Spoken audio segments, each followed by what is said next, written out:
Yes, I officially am really good at failing and breaking stuff because this is got to be the biggest failure of, well, not really the year, but this is the world's worst chicken tractor.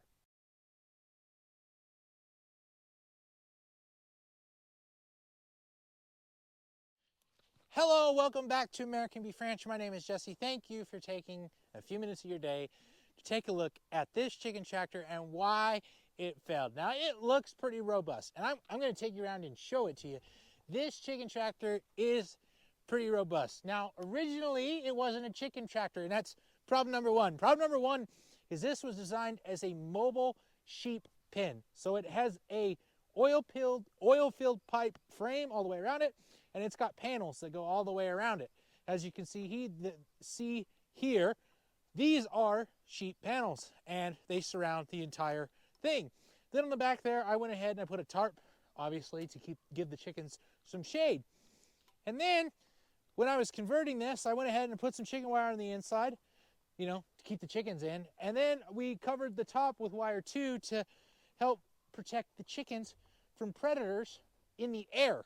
But at the end of the day, we ended up putting approximately 200 birds in this chicken tractor, and we lost every single one of them. Every single one of them. Now, a few of them were my fault, or just typical death loss of poultry, which is normal, and those are acceptable losses. Those were within acceptable ranges, that 5 to 8%, somewhere right in there. So that was acceptable.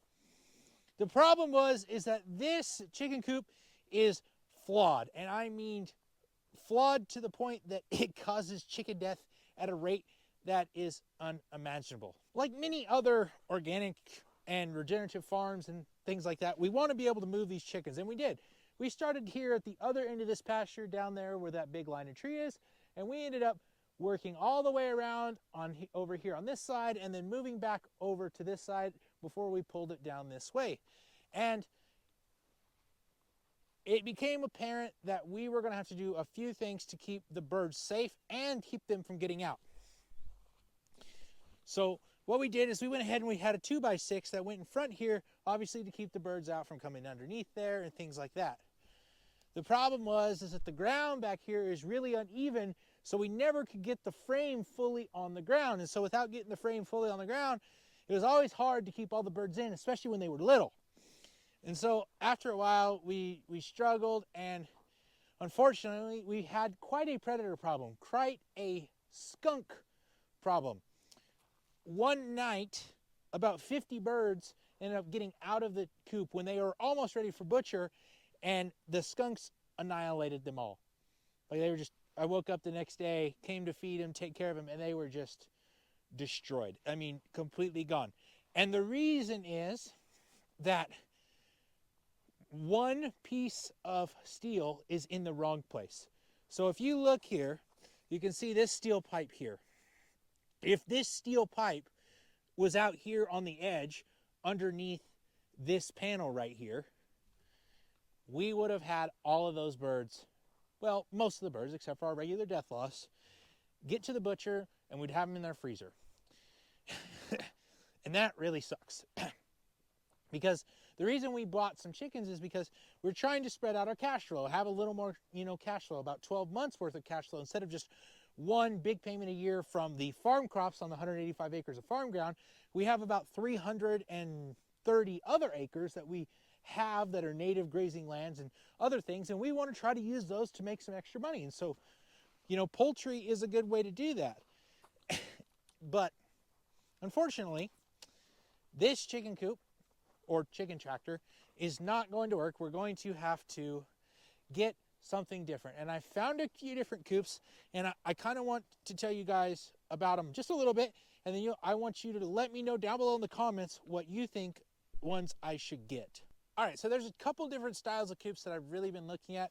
Some are the typical chicken tractor style, and the one that I have settled on personally that I think will work really well in our area and for the amount of birds we want to raise, because we want to raise quite a few birds. We're talking in the area, probably 2,000 plus broilers a year. So we want, you know, to raise quite a few birds. So the Illuma Coop is something that we've really looked at. Obviously, I'll put some pictures in here. The one that we're looking at is a 12 by 24 size, and they would cost somewhere around the $5,800 a piece range. This coop is capable of holding 200 birds, and I believe it has like a 26-gallon water tank and a 100-pound feeder on the back. So it's kind of a self-enclosed unit.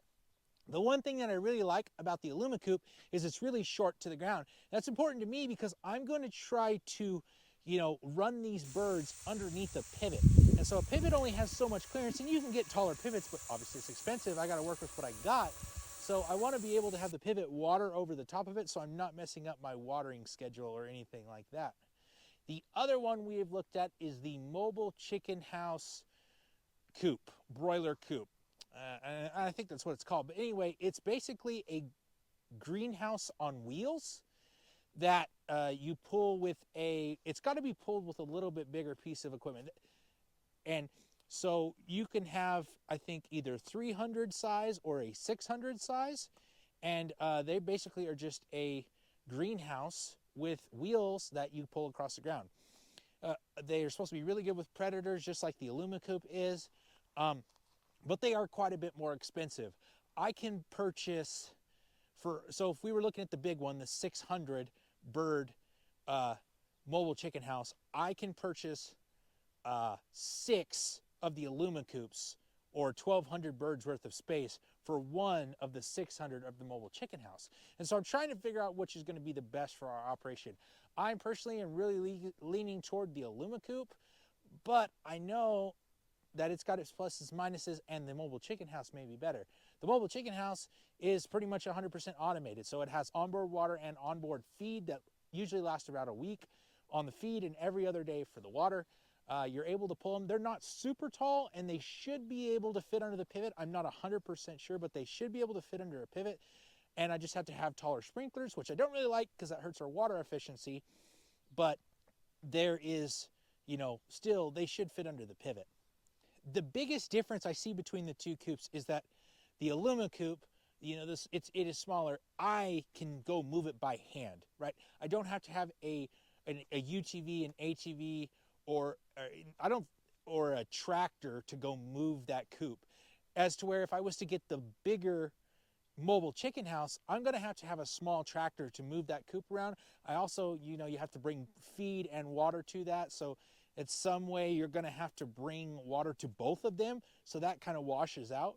But having to drive a tractor to move that coop every day, or sometimes twice a day, could become a problem, especially if I'm irrigating the ground and the ground's wet, and then you track up the ground, and so personally, that's why I think I'm leaning more toward the Illuma Coop. But I think you guys should help me decide.